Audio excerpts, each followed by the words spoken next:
नदी का जोड़ा है, जल है तो अग्नि भी है, उसका जोड़ा है बंधुओं।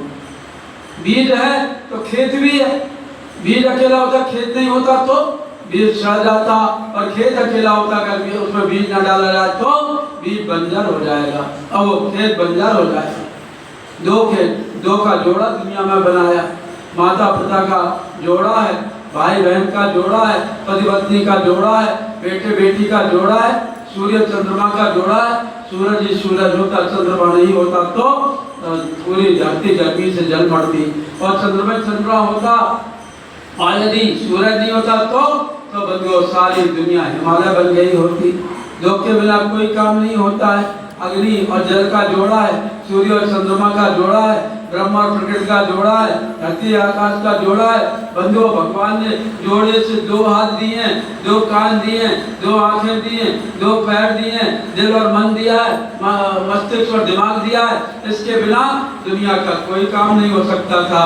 इसलिए इस गायत्री चालीसा में दोनों की वंदना की गई है, गायत्री और सावित्री की, क्योंकि गायत्री रिद्धि है, सावित्री सिद्धि है।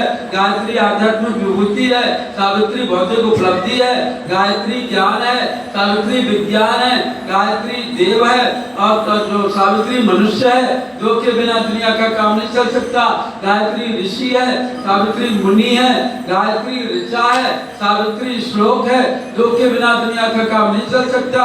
गायत्री फल है, सावित्री फूल है। गायत्री वृक्ष है, सावित्री पत्ते हैं, दो के बिना दुनिया का काम नहीं चल सकता।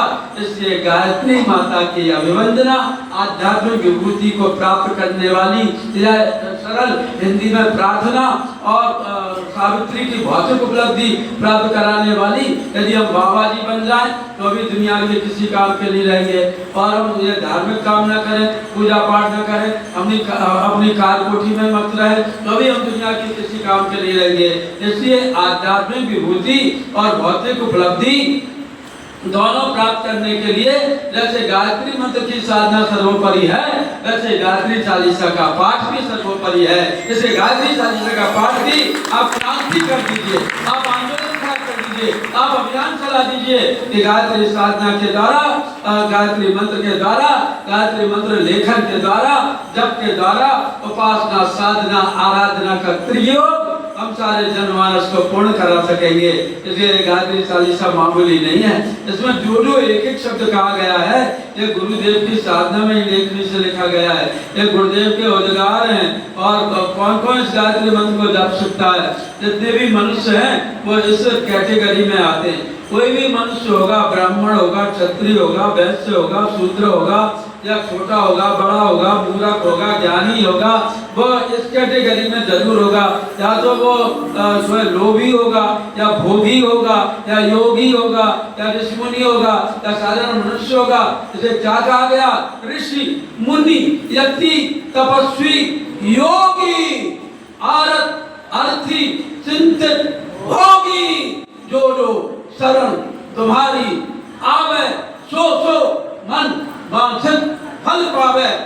मतलब ये गायत्री चालीसा का इतना बड़ा हमारे यहाँ प्रावधान है, इतनी बड़ी शक्ति है। और कौन कौन इसको जप सकता है? आदिकाल के ब्रह्मा विष्णु रुद्र सुर देते, तुम सो पावे सुरता देते। और कौन कौन ने जपा? का सरस्वती, लक्ष्मी तुम काली, दिव्य तुम्हारी ज्योति निराली। और किस कृष्ण गायत्री की साधना की? तो बंधुओं ये कहा कि यहाँ तक कहा कि जो सदवा सुमरन चितलाई, अच्छा सुहाग सदा सुखदाई, गर्भ सुप्रद नहीं तुम्हारी, विधवा नहीं सत्यव्रतधारी। और यहाँ तक कहा कि यह चालीसा भक्ति युक्त पाठ करे जो कौन कौन जो कोई, अरे मूर्ख हो, गाली हो, उल्लू हो, गधा हो, या बंदर हो, जो भी इसको पाठ करेगा उस पर क्या होगा? कहाँ पर कृपा प्रसन्नता गायत्री की होए। इसलिए हम गायत्री चालीसा का पाठ करें। बहुत बहुत धन्यवाद। हमारे YouTube चैनल सब्सक्राइब करें एवं बेल आइकन जरूर दबाएं ताकि गायत्री परिवार की विभिन्न गतिविधियों की जानकारी आपको मिलती रहे।